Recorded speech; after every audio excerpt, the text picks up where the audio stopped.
Hello, and welcome to the Brutal Iron Gym podcast, where our goal is to cut through the BS and deliver the brutal truth about topics related to health and happiness. Today's podcast number 2232. The topic is nutrition, and the title is What You Eat Doesn't Matter. Yes, this title is a little bit of clickbait. I wrote it assuming that this would catch some people's attention, is what you eat doesn't matter. That would sound like complete bullshit, or people would be in disbelief. So maybe they would check this out. I'm practicing a little bit more clickbait with my material because I'm working to apply a quote that I heard for business, which was, "You can't save souls in an empty church." The application for business is you can't help people if there's no one to help. Meaning, if no one sees your material, that material then can't help people's lives. I would like that the material I produce in the podcast, on Instagram, on YouTube, that it is able to help more people or help the most, possible. So if I use some clickbaity things here and there and it gets people, quote unquote, in the church, I can then save their soul. So if I get them to at least listen to the podcast, see the videos, take in the content, it can at least hopefully then make a difference in their life. So I apologize for the clickbait, but I really want today's lesson to hit a lot, to reach a lot of people, because a lot of people struggle with this. And what we're going to focus on is the phrase, that you eat is more important than what you eat. So again, that you eat is more important than what you eat. What does that mean? It means it's more important to eat anything than it is what you eat. This is, I want to give two examples of clients, and these are two of thousands. I've worked with over 3,000 people, and I stopped counting years ago, so I need to recount. But it's well over 3,000 people. I taught at the university level for 7.5 years, had well over 500 students. So I've interacted with a lot of people. And these are two client examples of something I see hundreds and hundreds and thousands of times, is that people over worry about what they eat more than they're paying attention to that they eat. And this is causing them to not have the results they want, not have the progress they want, not have the life that they want. So two good examples. One is I'm currently working with a female, and this happens with males too, is she's a runner and lifter. So she likes running, and it's kind of like, her calm space, her me time, mental processing time. She likes running, but she also likes lifting. She wants to be strong. She wants to see good muscle tone. She would like to feel all around athletic. However, she was so concerned with what she was eating that she was out exercising her nutritional support. This led to her not necessarily being overweight. She was at a decent body weight, but the body composition was not desirable. She was soft and pudgy, no real muscle definition, wasn't seeing what she thought she should see based on what she was doing, activity-wise. And then also, in her blood markers, in her blood tests, she was having certain markers that are indicative of excessive muscle tissue loss. So it's like, oh no, the body is catabolizing muscle tissue. This is definitely not helping us build muscle and improve our body composition. And then she was starting to see a steady and consistent decline in her performance. So her run times weren't getting any better. Her lifting wasn't getting any better. And they were actually getting worse. So she was training all the time. She was eating, quote unquote, healthy. But not only wasn't she making great progress, she was actually making regress. She was going backwards. She had an unhappy life. And it was 100% related to she was over concerned with what she was eating, and she actually wasn't paying attention to that she was eating enough. I have another client. She has always wanted to do a physique competition. She's in her early 40s, and even when she was 18, 19, 20, she thought, women who got on stage and did like the bikini poses and all that stuff, she's like, oh, I loved it. They looked like Barbie dolls, and it was just this femininity that she loved because she was always an athlete. So to her, like, beauty pageants weren't her thing. It was more like, this is like an athlete beauty pageant. I get to show off my athletic body, and I'm actually rewarded for that. Whereas typical beauty pageants, you're supposed to be thin and have no muscle at all. So she's like, I never really connected with that. I wanted to feel pretty, but that isn't the body I had, and I knew I was never going to be that. So I just thought I was always not pretty. And then I saw these competitions where people got to show off muscles, and these women looked feminine but still muscular and fit. Like, that was such a dream. But for 20 some years, she has never gotten to compete. And the reason why is, even though she lifts 6 days a week, even though she eats super duper clean, she eats really clean foods all day, she had an unhappy life because she was over concerned with what she was eating and not paying enough attention to that she was eating enough. This happens to so many people. In social media, in magazines back when they were important, just the information that we take in. Just overwhelming percentage of the information we take in when it comes to nutrition is specific foods. Eat this to get lean. Don't eat this or you'll get fat. Eat this and, it cures cancer. Eat this and you get cancer. So there's just so many specifics on actual foods that people get too concerned with the individual foods they're eating, and they're not paying attention to, am I just eating enough food in general? Also, people wrongly assume that when you have more body fat than you want, it is directly related to overeating. Meaning, if I have more body fat than I want, the correct adjustment is to eat less. No, that is not always the case. And more often, it is actually the opposite of what the case is. Most clients I work with, overwhelmingly most, they have more body fat than they want because they chronically undereat or they inconsistently eat. They're either eating about what they should, but it's so sporadic and random that their body doesn't know what's coming at it, so it saves more body fat than they would like because it just doesn't feel protected. And I'm going to come back to that in a second. Then chronic undereating will lead to body fat because if you're chronically underfed, the body wants to reduce the amount of calories it needs, so it starts to catabolize muscle tissue because muscle tissue requires calories to stay alive. The body says, I barely have enough calories to run my organs. Let's get rid of this muscle tissue. So I've worked with people who are anorexic, like clinically anorexic. I've worked with their psychologist in how to address that nutritionally. So we've done some pretty good fun stuff. And in those cases, it's extremely important and helpful for that person to learn, why does their body have body fat? And then how does their body actually begin to protect body fat? And that's why they can't get any leaner. That's why they're left with kind of like a soft look, or a little bit of pudgy fat on their inner thighs that doesn't ever seem to go away, or their lower glutes that doesn't ever seem to go away, or the little saddlebag areas on the side of the thighs that doesn't ever seem to go away. The reason why is due to chronic undereating or inconsistent eating. The body perceives that body fat is valuable. Our organs require caloric energy to function.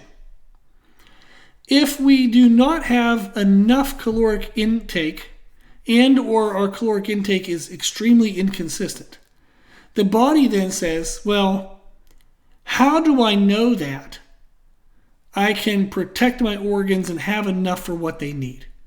How can I make sure the bills get paid? How can I make sure I have enough energy to run my organs all the time?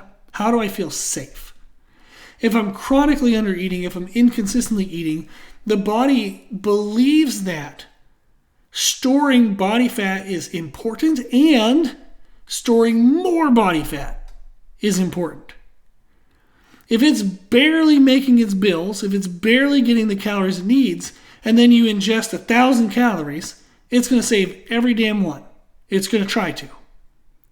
If it's getting everything it needs all the time, and you consume 1,000 calories, it's going to say, I don't really need to put in the effort and the energy and all the stress to save this. Let's just pass it through.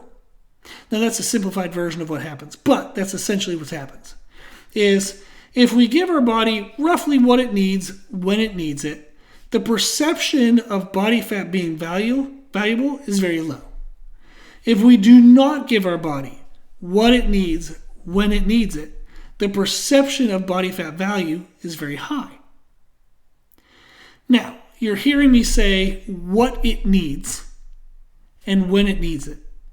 The what of what it needs is first met by enough. Enough what? Like enough protein, enough carbs, enough fats. Who gives a shit? Enough. The first thing we have to pay attention to is enough. So that means that you eat is more important than what you eat. Again, the total amount of food that you consume, regardless of where it comes from, what the sources are, the total amount of food you consume is more important than what that food is. What you eat doesn't matter if you don't eat enough. You can eat the cleanest foods in the world according to whatever diet structure you want. But if you underconsume, the body overvalues body fat. And you'll have a very hard time getting lean, and you'll maybe never be as lean as you could be. And pretty much, you never will be. I can get rid of the maybe there. You never will be as lean as you could be. Now, this means that we need to, in order for us to maximize our aesthetics, to lose the body fat we want, to look and feel and perform the way we want, we need to reduce the body's perception of the necessity to have body fat. How do we do that? How do we make the body feel as though body fat isn't important? Well, we have to have the appropriate amount of calories coming in at the appropriate time. Now, there are diet structures in which time can vary, meaning you can eat the majority of your food at the beginning of the day, the middle of the day, the end of the day. You can fast for 24 hours. You can do intermittent fasting where you only eat in a section of the day. All of that is okay, assuming it's consistent. So he said one of the reasons why the body values body fat and wants to store it is inconsistency. So if I only eat 4 p.m. to 10 p.m., but I do that every single day all the time, that's enough consistency. The body can predict what it needs from that, and it can make adjustments. But if I have breakfast some days and some days I don't. I have lunch some days and some days I don't. I have dinner some days and probably every day. So everybody eats dinner. But if my food intake is variable, so maybe I do have breakfast, but one breakfast it's 800 calories, the next day it's 50 calories because I'm just grabbing something as I run out the door. The more inconsistent our calories are, the less consistency the body feels as with the amount of support it has. So therefore it needs to protect its support. It needs to keep body fat. So our goal is, can I have the appropriate amount of food? And then can I have it consistent? The consistency depends on an individual basis. For some people, it's easier for them to eat at the beginning of the day than the end of the day. Some people, they'd rather eat at the end of the day than the beginning of the day. Some people, they want to spread it out throughout the day. Some people want to have 5 meals, 2 meals, 1 meal. Some people like to fast for a day because, maybe they feel like they have better energy when they fast.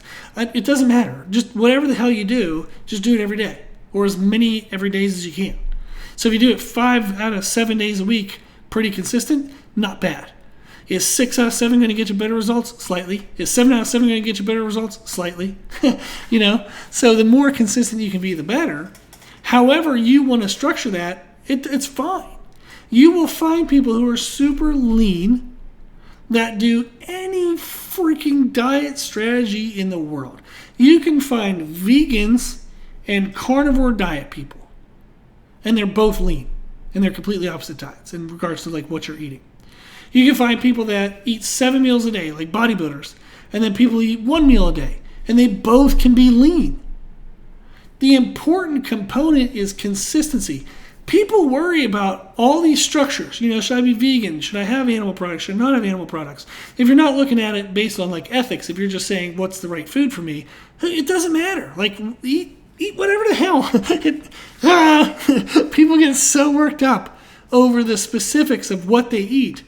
As long as you're consistent, as long as you have the right amounts per day, it really doesn't matter.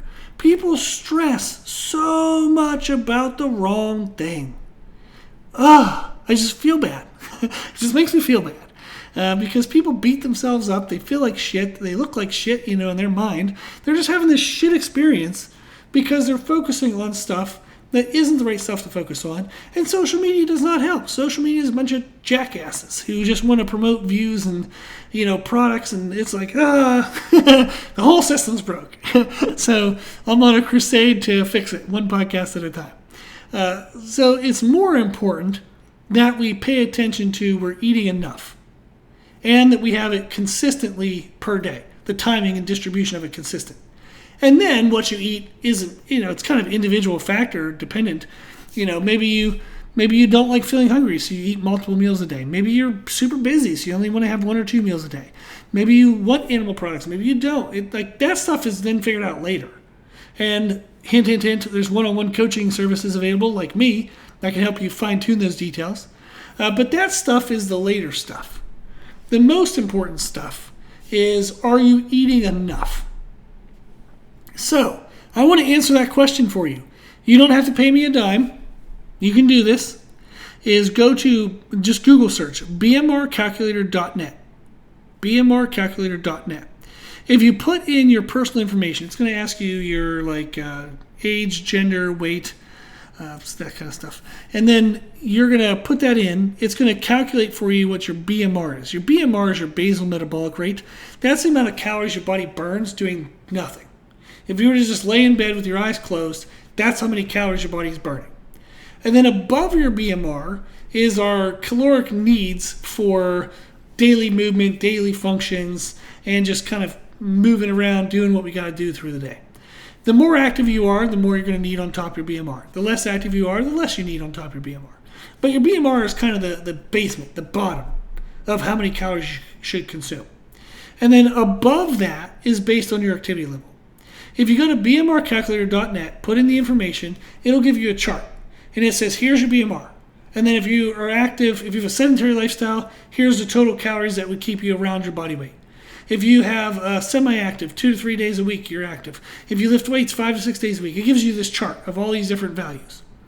What you want to do then is play the game of, where do I want to be between my BMR and that number they gave me?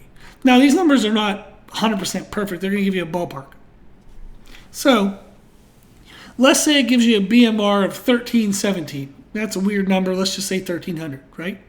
And then it says, in order for you to maintain your body weight based on your activity level, you'd want 2,000 calories. Okay, so I have 1,300 to 2,000 calories. This now gives me a range. If I'm eating somewhere between there, I'm giving my body what it needs for its organs. That's the BMR.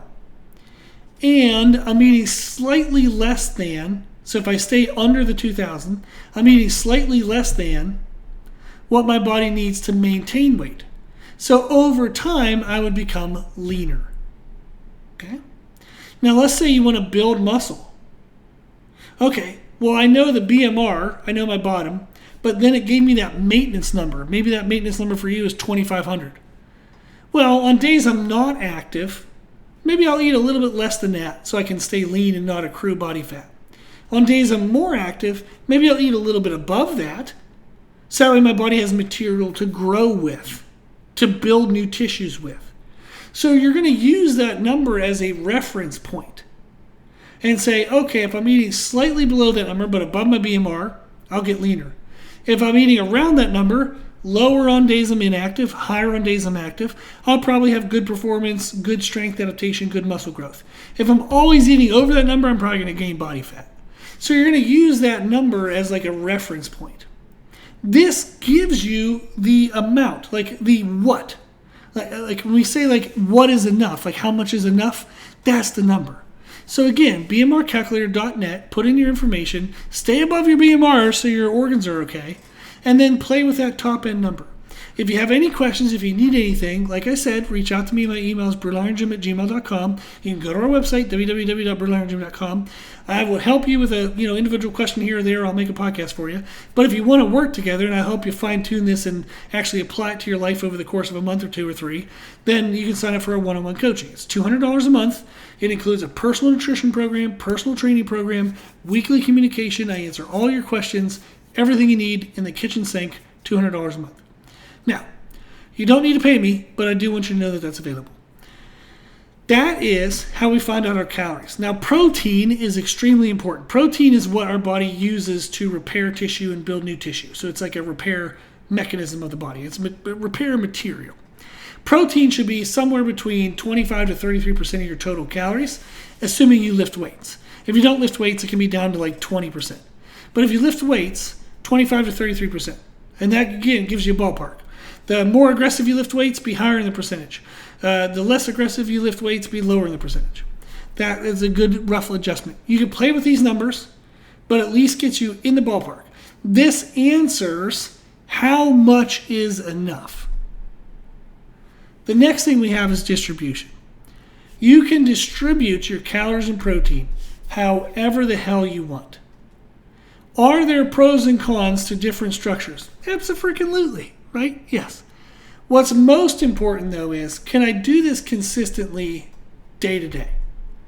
So decide on when you eat based on can I be consistent doing this every day, or at least 5 out of 7 days a week. Whatever that is for you.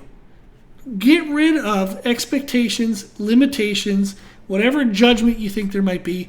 I don't give a shit if you eat 1 meal a day or 7 meals a day. I don't care if you eat animal products or you don't eat animal products. It doesn't matter, and your body doesn't care. Be consistent. That is most important. That's it. So if we apply these concepts, regardless of what you eat, your physique, your performance, your results, your progress will improve. What you eat only matters on individual preferences and bases. It's that you eat is most important. Make sure you're eating enough before you then worry about what you're eating. If you have any questions, reach out. My email is brutalirongym@gmail.com. Website is www.brutalirongym.com. If you like the podcast, please share the podcast. The more people we share it with, the more people we can help. If you want to support the podcast, you can do a donation on our website, or you can buy your supplements from Nutricost.com. That's where I buy mine. You can use the code BrutalIron10 for a 10% discount, and 10% of what you spend gets kicked back to us as a donation. So that's a great way to get great supplements at a great discount and give back to, hopefully, a great podcast. Ooh, if I could toot my own horn. Hopefully it's at least helpful. And then if you like the information you find in the podcast, we do produce other content that we share on Instagram and YouTube, so you can find us and follow us on those platforms as well. As always, I hope this was helpful, and thank you for listening.